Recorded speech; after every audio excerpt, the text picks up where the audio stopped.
Protocolo número 3 del libro Los protocolos de los sabios de Sion.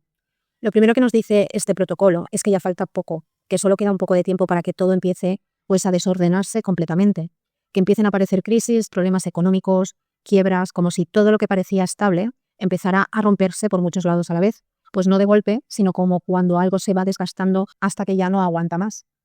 Luego menciona muchas ideas seguidas, como si fueran piezas de un mismo plan.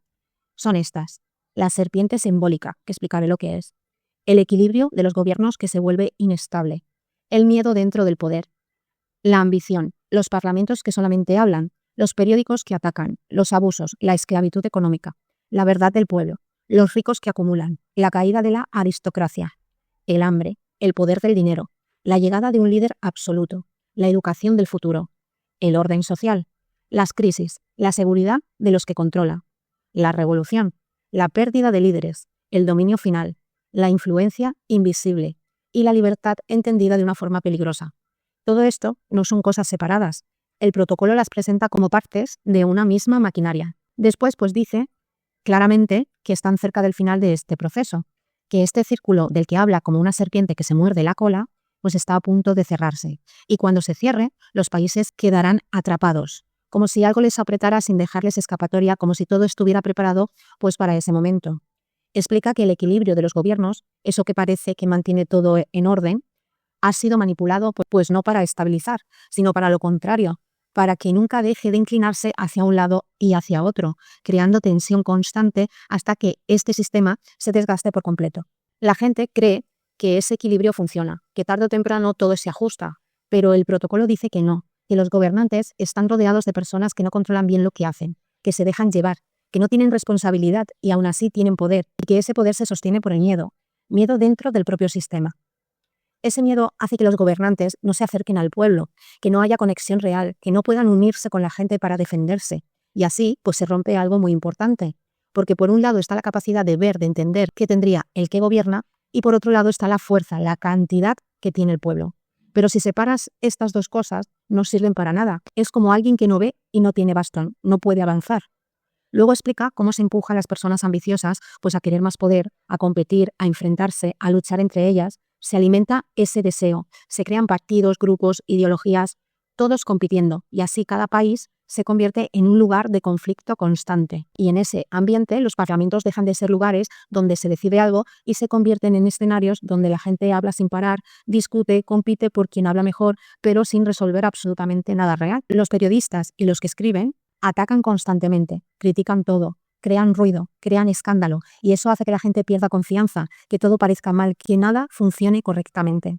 Y entonces los abusos de poder aumentan, y esos abusos hacen que todo el sistema se debilite, hasta que al final la propia gente, enfadada, confundida, termina destruyendo lo que existe. Pero aquí viene una idea muy importante del protocolo. Dice que la gente está más atada de lo que cree, no con cadenas físicas, sino con el trabajo, con la necesidad de trabajar duro todos los días, sin descanso, sin tiempo para pensar, sin energía para cuestionar absolutamente nada.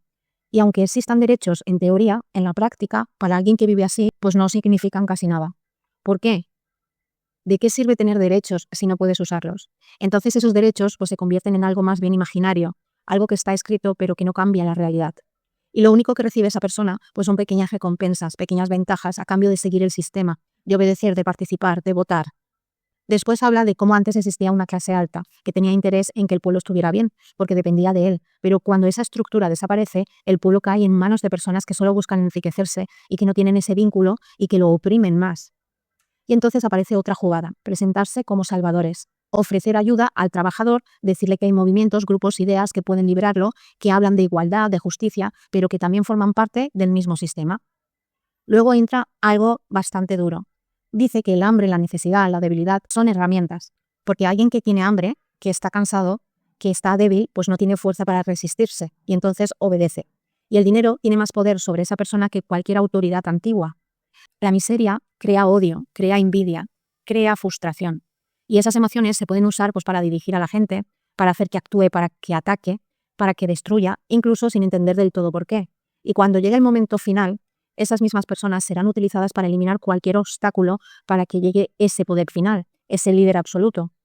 Después el protocolo dice que la gente ha perdido la costumbre de pensar por sí misma, que ya no genera ideas propias, sino que piensa según lo que le enseñan, lo que dicen, lo que le dicen, y lo que aprende. Y por eso habla de la educación, de enseñar una forma concreta de entender el mundo, donde cada persona acepte su lugar, su función, su posición, donde se entienda que no todos son iguales, que hay diferencias, que hay niveles, que hay responsabilidades distintas. Y si eso se aprende desde pequeño, entonces la gente obedece sin resistirse. Pero mientras tanto, en el estado actual, la gente cree lo que lee, lo que ve, lo que le dicen. Y eso hace que caiga en errores, que se enfrente con otros, que no entienda el papel de cada uno dentro de la sociedad. Luego, pues explica algo muy humano. Cuando a la gente se le da mucha libertad, cree que puede hacer de todo, pero luego se encuentra con límites, con problemas, con obstáculos, y se pierde, y entonces busca a alguien que le guíe, y si no lo encuentra, termina entregando su poder. Después menciona la revolución como ejemplo de un gran cambio, que parece espontáneo, pero que puede haber sido preparado. Y dice que poco a poco se lleva a la gente de una decepción a otra, pues hasta que se cansa completamente y decide dejar de decidir. También explica que hay una fuerza que actúa en muchos lugares a la vez y que por eso, aunque en un sitio haya oposición, en otro hay apoyo y así se mantiene el control. Describe a la gente como contradictoria, dura con los débiles, pero tolerante con los abusos del poder, capaz de reaccionar por cosas pequeñas, pero aguantar cosas grandes. Y explica que muchos líderes justifican sus acciones diciendo que todo eso es por el bien común, por la igualdad, por un futuro mejor, aunque no expliquen todo lo que hay detrás. Y así la gente pues termina confundiendo lo justo con lo injusto, defendiendo lo que le perjudica y atacando lo que le beneficia. Y en medio de todo esto pues aparece una idea de la libertad, pero entendida como algo sin límites. Y eso, según el protocolo, genera conflicto constante, lucha contra todo, incluso contra el orden natural. Y por eso dice que en el final esa palabra tendría que desaparecer, porque provoca descontrol, porque hace que las masas actúen sin pensar, como si fueran impulsivas. Y termina con una imagen muy clara. Dice que si a esas masas se les da lo que quieren, se calman, se tranquilizan. Pero si no, vuelven a agitarse, vuelven a luchar y vuelven al conflicto. Y todo esto, unido, forma un proceso, no algo rápido, sino algo lento, donde el caos, el cansancio, la necesidad, la confusión van empujando poco a poco, hasta que la propia gente, sin darse cuenta, termina pidiendo que alguien tome el control. Y en ese momento, el círculo de la serpiente se cierra. Bueno, hasta aquí el protocolo número 3 del libro de los protocolos de los sabios de Sion.